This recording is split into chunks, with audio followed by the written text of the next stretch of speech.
ಕೀಲು ಮೂಳೆ ಚಿಕಿತ್ಸೆಗೆ ಒಳಗಾಗುವಂಥ ಒಂದು ಅಮೃತ ಹಾಸ್ಪಿಟಲ್ ಉದ್ಘಾಟನೆ ಆಗ್ತಾಯಿದೆ. ಉದ್ಘಾಟನೆ ಭಾಳ ಸಂತೋಷದಿಂದ ನಾವೆಲ್ಲರೂ ಕೂಡ ಇಲ್ಲಿ ಬಂದು ಅಪಾರ ಸಂಖ್ಯೆಯಲ್ಲಿ ನಮ್ಮ ವೈದ್ಯರುಗಳಿಗೆ ಬೆಂಬಲವಾಗಿ ನಿಂತು ಇವತ್ತು ಅವರಿಗೆ ಶುಭ ಕೋರ್ತಾ ಇದ್ದೀವಿ. ಈ ಆಸ್ಪತ್ರೆ ತುಂಬ ಯಶಸ್ವಿಯಾಗಿ ನಡೆದು ಒಂದು ರಾಷ್ಟ್ರದ ಗಮನ ಸೆಳೆಯುವ ರೀತಿಯಲ್ಲಿ ಇಲ್ಲಿನ ವೈದ್ಯಕೀಯ ಚಿಕಿತ್ಸೆಯನ್ನು ಕೊಟ್ಟು ಇಲ್ಲಿ ಚಿಕಿತ್ಸೆ ಪಡೆದಿರ್ತಕ್ಕಂಥ ಎಲ್ಲ ಪೇಷಂಟ್ಗಳು ಇದು ಒಂದು ಅತ್ಯುತ್ತಮವಾದಂಥ ಆಸ್ಪತ್ರೆ, ಅಲ್ಲಿಗೆ ಹೋಗ್ರಿ ಎಂಬತಕ್ಕಂಥ ಹೆಗ್ಗಳಿಕೆಗೆ ಪಾತ್ರರಾಗಲಿ ಅಂತಂದೇಳಿ ನಾನು ಹೃತ್ಪೂರ್ವಕವಾಗಿ ವೈದ್ಯಕೀಯ ಸಿಬ್ಬಂದಿ ವರ್ಗದವರಿಗೂ ಈ ಆಸ್ಪತ್ರೆಗೂ ಶುಭ ಕೋರ್ತಾ ಇದ್ದೀನಿ. ಸೊ ಇವತ್ತು ಅಮೃತ ಆರ್ಥೋಪೆಡಿಕ್ ಹಾಸ್ಪಿಟ್ಲು ಅಮೃತ ಗಂಗಾ ಹೆಲ್ತ್ ಕೇರ್ ಪ್ರೈವೇಟೆಡ್ ಲಿಮಿಟೆಡ್ನ ಒಂದು ಅಂಗಸಂಸ್ಥೆ ಇವತ್ತು ಉದ್ಘಾಟನೆ ಮಾಡ್ತಾ ಇದ್ದೀವಿ. ಬಟ್ ನಮ್ಮದು ಕಾನ್ಸೆಪ್ಟ್ ಇರೋದು it's completely different than any corporate setup. So quality care ಕೊಡಬೇಕು ವಿಚ್ ಈಸ್ ಅಫೋರ್ಡಬಲ್. ಯಾರೂ ದುಡ್ಡಿಲ್ಲ ಅಥವಾ ನಮಗೆ ತೊಂದರೆ ಆಗ್ತಿದೆ ಅಂತ ಯಾರಿಗೂ ನಾವು ಚಿಕಿತ್ಸೆಯನ್ನು ನಿರಾಕರಿಸುವಂತಿಲ್ಲ. ಸೊ ದುಡ್ಡಿಲ್ಲ ಅಂದ್ರೂ ಎಲ್ಲರಿಗೂ ಕ್ವಾಲಿಟಿ ಕೇರ್ ಕೊಡಬೇಕು ಮತ್ತು ಒಳ್ಳೆ ಉತ್ತಮ ಗುಣಮಟ್ಟದ ಚಿಕಿತ್ಸೆಯನ್ನು ಕೊಡಬೇಕು ಅನ್ನೋ ಒಂದೇ ಒಂದು ಉದ್ದೇಶದಿಂದ ಈ ಆಸ್ಪತ್ರೆಯನ್ನು ಮಾಡಿದ್ದೀವಿ. ಸೊ ಯಾರಾದರೂ ಆಗ್ಬೋದು. ಸೊ ಅವರಿಗೆ ಚಿಕಿತ್ಸೆಗೆ ಹಣ ಇಲ್ಲ ಅಂದರೆ so we are there to help them. So quality ಬೇಕು. So quality we are ready to give.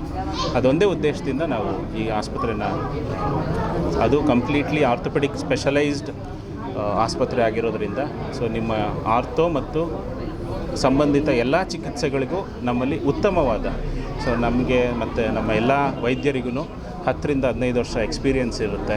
ಆಮೇಲೆ ಎಲ್ಲ ವೈದ್ಯರು 24/7 ಲಭ್ಯ ಇರ್ತಾರೆ. ಸೊ ಆರ್ಥೋ ಒಂದೇ ಬಿಟ್ಟು ಎಲ್ಲ ನರರೋಗದ ಸ್ಪೈನ್ ಪ್ರಾಬ್ಲಮ್ಸು ಮತ್ತು ನ್ಯೂರೋಸರ್ಜರಿ ಪ್ರಾಬ್ಲಮ್ಸು ಎಲ್ಲದು ಒಳ್ಳೆ ಕ್ವಾಲಿಟಿ ಗುಣಮಟ್ಟದ ಚಿಕಿತ್ಸೆ ಕೊಡಬೇಕು ಅಂತ ಈ ಆಸ್ಪತ್ರೆನ ಉದ್ಘಾಟನೆ ಮಾಡ್ತಾಯಿದ್ದೀವಿ. ಕೀಲು ಮತ್ತು ಮೂಳೆ ಚಿಕಿತ್ಸೆ ಮತ್ತು ಅದಕ್ಕೆ ಸಂಬಂಧಿತ ಜಾಯಿಂಟ್ ರಿಪ್ಲೇಸ್ಮೆಂಟು, ಬೆನ್ನು ಮೂಳೆ ಚಿಕಿತ್ಸೆ, ಆಮೇಲೆ ನರರೋಗದ ಚಿಕಿತ್ಸೆ ಮತ್ತು ತಲೆ ಮತ್ತು ಪ್ಲಾಸ್ಟಿಕ್ ಸರ್ಜರಿ ಚಿಕಿತ್ಸೆ ಎಲ್ಲ ಚಿಕಿತ್ಸೆಗಳು ಲಭ್ಯ ಇರುತ್ತೆ. ಮುಂದೆ ಬೇರೆ ಕಡೆ ಬ್ರಾಂಚ್ ಸದ್ಯಕ್ಕೆ ಸೊ ಇದರಿಂದ ನಾವು ಶುರು ಮಾಡ್ತಾ ಇದ್ದೀವಿ. ಮುಂದೆ ಯಾವ ಥರ ರೋಗಿಗಳ ರೆಸ್ಪಾನ್ಸ್ ನೋಡಿಕೊಂಡು ಇಲ್ಲ. ಹೌದು, ಇಲ್ಲಿ ನಾವು ದುಡ್ಡು is the least thing we bothered about. ಯಾಕಂದರೆ ಇದು ನಾವು ಕಷ್ಟದಿಂದ ಬಂದಿದ್ದೀವಿ, ಯಾವುದನ್ನು ಇದು ಮಾಡಿ ಬಂದಿಲ್ಲ. ಸೊ ಹಂಗಾಗಿ ನಾವು ಎಲ್ಲರದ್ದು ಕಷ್ಟ ಗೊತ್ತಿದೆ, ನಮಗೆ ಬಡವ್ರ ಕಷ್ಟ ಗೊತ್ತಿದೆ, ದುಡ್ಡಿಲ್ದವ್ರ ಕಷ್ಟ ಗೊತ್ತಿದೆ. ಸೊ ಆ ಚಿಕಿತ್ಸೆಗೆ ನಾವು ಸ್ಪಂದಿಸಬೇಕು ಅನ್ನೋ ಒಂದೇ ಉದ್ದೇಶದಿಂದ ಇದು ಆಸ್ಪತ್ರೆ. ಅವರು ಬಂದು ಅವರು ತುಂಬ ಹೃದಯದಿಂದ ಹಾರೈಸಿದ್ದಾರೆ. ಸೊ ಅವರಿಗೆ ನಾವು ಆಭಾರಿಯಾಗಿದ್ದೇವೆ. ಎಲ್ಲರೂ ಈ ನಾವು so world class health care ಏನು ಕಾನ್ಸೆಪ್ಟ್ ಇದೆ ಅದನ್ನು ನಾವು ಬಸವೇಶ್ವರನಗರದಲ್ಲಿ ಕೊಡ್ತಾ ಇದ್ದೀವಿ. ಸೊ ಎಲ್ಲರೂ ಬಂದು ಸೊ ಈ ಸೇವೆಯನ್ನು ಉಪಯೋಗಿಸ್ಕೊಳ್ಬೇಕು ಅನ್ನೋದು ವಿನಂತಿ ಅಷ್ಟೇ. ಸೊ ಯತೀಂದ್ರ ಸಿದ್ದರಾಮಯ್ಯ ಅವ್ರಿಗೂ ಬರಬೇಕಿತ್ತು. ಸೊ ಎಲ್ಲರಿಗೂ ಗೊತ್ತೇ ಇದೆ, ಕಾರಣಾಂತರದಿಂದ ಅವರು ಬರಲಾಗಲಿಲ್ಲ. ಸೊ ಸಚಿವರಾದ ತಿಮ್ಮಾಪುರ ಅವರು ಬಂದಿದ್ದಾರೆ, ಮಾಜಿ ಸಚಿವರಾದ ಆಂಜನೇಯ ಅವರು ಬಂದಿದ್ದಾರೆ, ನಮ್ಮ ಮಾಜಿ ರಾಜ್ಯಸಭಾ ಸದಸ್ಯರು ಹನುಮಂತೆ ಅವರು ಬಂದಿದ್ದಾರೆ. ಸೊ ಎಲ್ಲರಿಗೂ ನಾವು ಸೊ ಅಮೃತ ಹಾಸ್ಪಿಟ್ಲು, ಸೊ ಇದು ಅಮೃತ ಗಂಗಾ ಹೆಲ್ತ್ ಕೇರ್ ಏನಿದೆಯಲ್ಲ, ಸೊ ಅದು ನಮ್ಮ ಇಬ್ಬರು ಪಾರ್ಟ್ನರ್ಸ್ನ ತಾಯಿಯವರ ಹೆಸರನ್ನು ಒಟ್ಟಿಗೆ ಸೇರಿಕೊಂಡು ಮಾಡ್ತಾಯಿದ್ದೀವಿ.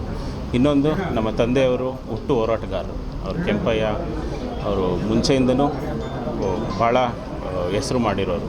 ಸೊ ಈ ಥರ ಬಡವರಿಗೆ, ದೀನದಲಿತರಿಗೆ ಸೊ ಸೇವೆ ಸಲ್ಲಿಸಿದ್ದಾರೆ. ಸೊ ಅವರ ಮೆಮೋರಿಯಲ್, ಅವರ ಒಂದು ತೋರಿಸಿದ ದಾರಿಲಿ ನಾವು ಹೋಗಬೇಕು ಅನ್ನೋದು ನಮ್ಮ ಆಸೆ. Okay sir, thank you.